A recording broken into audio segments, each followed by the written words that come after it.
Hey everyone, and welcome back to another class guide. Today we're going to be discussing the caster class. So the caster class is going to be our primary form of arts damage in Arknights. You're going to be primarily using these units to deal with higher defense enemies. And so this class is heavily slanted towards attack and offense with very little defense. So you can see here, Amiya here has a slant towards attack, very little defense, and they do get some res, but not very much a class that you're going to want to be tanking damage. They're very squishy and can die very easily.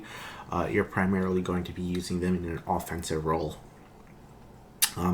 Speaking of Amiya, since everyone gets Amiya for free, we're going to discuss her archetype first, and that is the single target archetype, called so because they target a single enemy.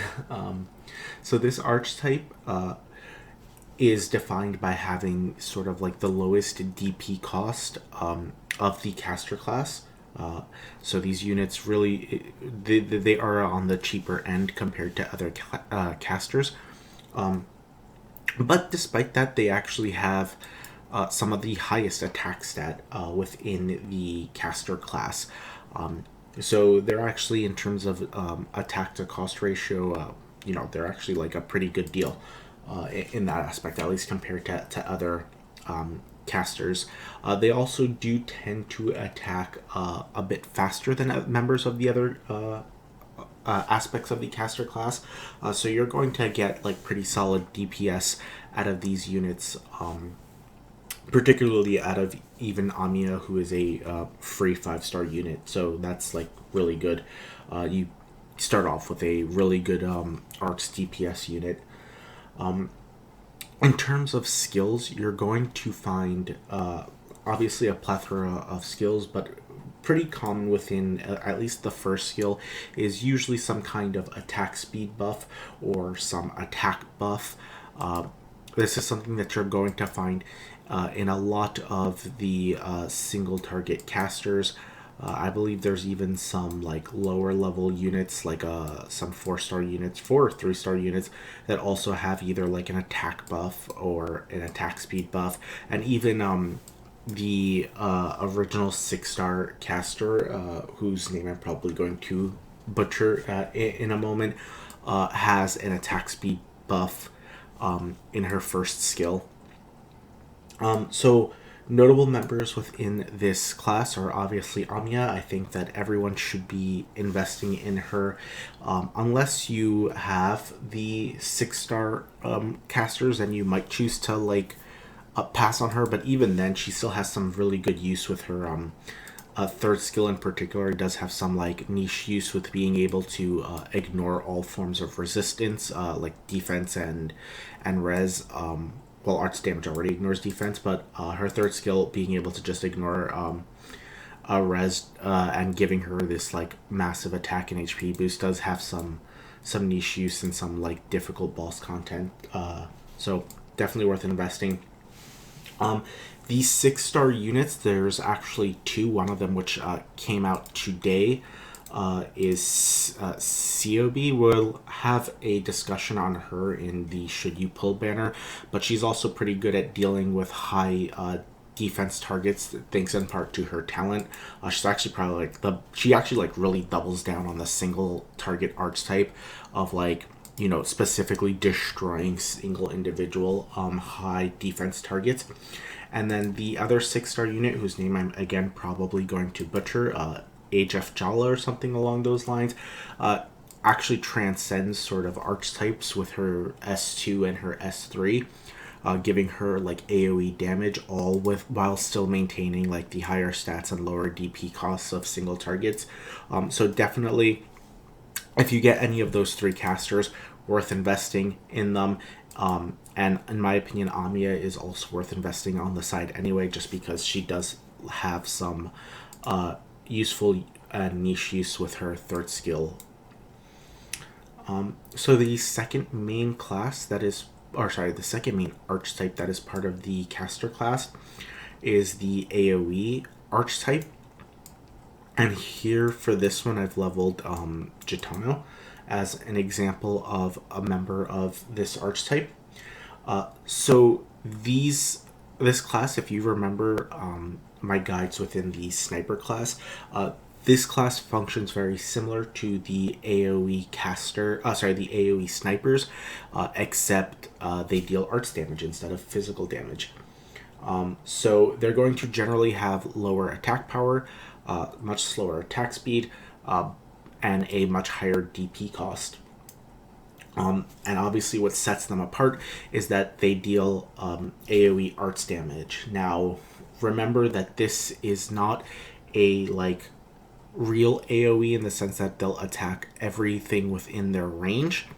What they do is they'll attack a single target and then just deal splash damage around that target. So you can get AoE damage if multiple units are huddled up together. And so you can also use that AoE damage to sort of extend the range, because if, for example, a unit comes into the very outermost grid and there's a unit directly behind them, you do get to have that splash damage. Definitely very useful. And in the case of Gitano specifically, who I would say is very much worth it for particularly free-to-play users, Gitano is a very, very solid AoE caster. There are other units, 5-star. There's the 5-star Skyfire and 6-star Moshtima. The 6-star in particular does have some really good uses with some pretty solid utility in the form of her stun and also her SP charge, which is basically a slightly better version of Telopsis's skill aura. But Gitano's pretty solid, and with her second skill, she actually does become sort of a true AoE caster by being able to hit all targets within her range, and she even gets extended range. So I would say that's about it in terms of the AoE casters. I would say both the AoE and the single target casters are pretty core to your job. You should definitely have at least one of each, in my opinion, leveled up. The one that I would say you could potentially get away without having is an AoE caster if you, for example, have the 6-star single target Age of Dala, just because of her ability to sort of do AoE damage even though she's not part of the AoE caster archetype. In my main account, I actually ended up getting her pretty early on, and I was able to progress through pretty much most content and challenges and stuff like that without having an AoE caster, just because her S2 and her S3 are phenomenal and basically fulfill the role of having an AoE caster without actually having an AoE caster. On that account, I obviously do now have proper AoE a proper AoE caster leveled up. I actually have 5-star Skyfire actually decently leveled up on that account, and sometimes user, but even then Age of Dala pretty much has me covered for most AoE arts damage. So I would say you might be able to get away without having a member of this AoE archetype if you do happen to get her. Otherwise, I would say they're both pretty core, and you should definitely level up at least a single target and an AoE caster. So there's 2 more archetypes that are left within this category. They're both niche, have 1 unit each, and we'll just discuss them pretty quickly. So there's Ifrit. So Ifrit is what I would say belongs to that true AoE archetype.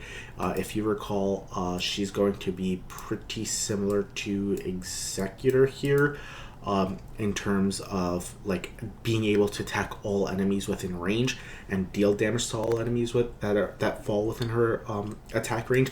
The difference is her range is different. It's a straight line, and obviously she's of course dealing arts damage. Both have exceptionally high DP cost, so she's at 34 right now. So yeah, some of the highest DP costs that you're getting here. Really high attack damage in this case. and has a unique range compared to other casters. You know, a range that doesn't really conform to other casters. So a lot of similarities. Maybe not like direct similarities to Executor here, but you definitely see a lot of similarities, right? Like you have a unique range that other snipers don't have. You get to attack all enemies within range, and yeah, you have some, and yeah, you have skills that just sort of help you like dish out damage. I would say Ifrit is a bit more usable. Her range is unique, and that's going to be like hit or miss, right? Like that's going to either positively or negatively affect you. There are some maps where this range, she can really take advantage of this line range and can, you know, slaughter multiple enemies that just sort of get funneled down a single row. Where she can really, and that's going to be great, right? Like in those maps, she'll really be able to shine and take over. And then there's going to be certain maps where, like, you know, you just really do not have a good position to place her. And in those cases, you know, her value is going to drop down quite significantly. You can still use her, right? Like, you really only need to hold an enemy, like, you know, in one tiles, and she'll still be able to deal, like, solid damage. But she really shines when you can really take full advantage of her range, and that's going to be a lot more like map dependent. Like I said, kind of a niche sort of role. That said, Ifrit is still a 6-star and still has some really good stuff going for her. Spiritual Dissolution is flat out percentage based res, and it improves like with all the way to 40% if I'm not mistaken. Rhine Loop is really good. Her second skill has a pretty quick SP charge, especially as I believe you level it up, and also once you get the Rhine Loop. And she is capable of dishing out damage, like pretty impressive damage. So definitely worth investing into if you do happen to get her, even though, you know, more of a niche archetype. The last archetype within the caster class for NA here is actually one that just got released today, and that is the Chain Caster. So here we have Lazy, who's part of the same headhunting banner. She is one of the 2 5-star rate up units. We'll obviously discuss her a bit in that specific video, but this archetype is sort of a merger of both single target and AOE archetype. So they deal arts damage, and it jumps to 3 other enemies, with the jumps dealing less damage. So in terms of breakdown, like, they have DP costs that is more similar to AOE casters. You know, in general, stats are going to be more similar to AOE casters. Their attack speed is faster than AOE casters, but slower than single target casters. But their range is also the same as single target casters. Right now she's at Elite 0, but when you promote her to Elite 1, she gets the same Elite 1 range / Elite 2 range as a single target caster, which, you know, is, you know, nice, I guess. Like, that extra square is pretty nice.